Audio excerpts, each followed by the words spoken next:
MEGALANIA is one of those playables that no one really talks about, and for good reason. It's in an odd place, being the only Cenozoic creature planned for the game, and on top of that, it's very low to the ground, not too large, and overall quite unassuming. I think people have a hard time understanding MEGALANIA and its viability because it just doesn't seem to fit in. For a long time I thought MEGALANIA would be complete trash, but then I tried to make this video. In fact, I was about to scrap the entire thing and start over, but I thought it would be much more amusing for you to watch myself change my mind throughout the course of a short video. Before we talk about its viability though, I want to discuss the more controversial side of this playable. MEGALANIA's design is very divisive. It retains most of the features that the real animal would have, and attempts to add that edgy Isle flair that works so well on most of the designs, but not so well here. The issue with MEGALANIA is that it very closely resembles the Komodo dragon of today. This invites the uncanny valley to enter the equation.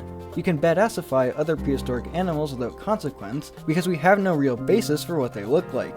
Everything is speculative, and therefore a potential reality, for the most part of course. But here the fictional changes to design are much more apparent, and feel more like a mistake than an intended design choice.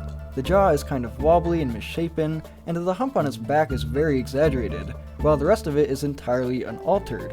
This also hurts the design in my opinion, because the features they did change feel even more out of place. But with this said, I don't hate the design, and I think that the in-game model that was recently announced is a slight improvement over the artwork.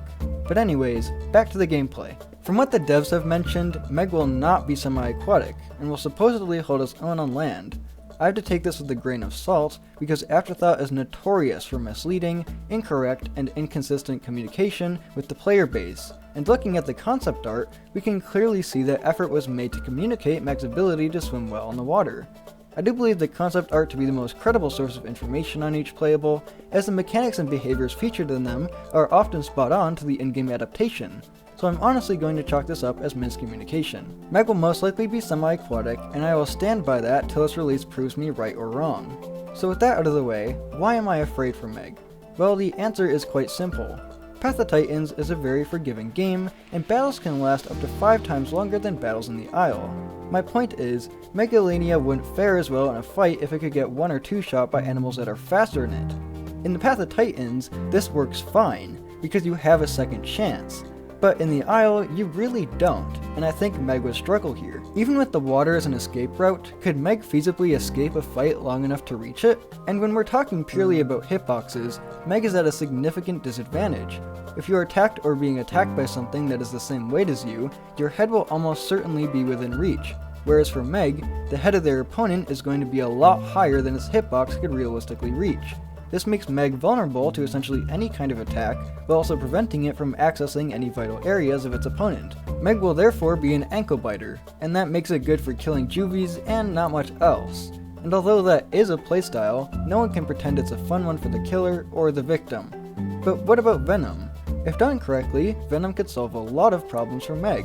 For one, having a similar stamina drain system to Pot would work wonders for its ability to maintain chase, or potentially stop attackers from outrunning it. Because stamina is much more costly in the Isle than Pot, this would be more of an effective deterrent than a simple annoyance, while also disabling stamina-reliant abilities, such as the devastating tail attacks that would otherwise headshot a Meg with ease. But of course, this is a simple if. Wait, it shows this exact thing in the concept art? Dang.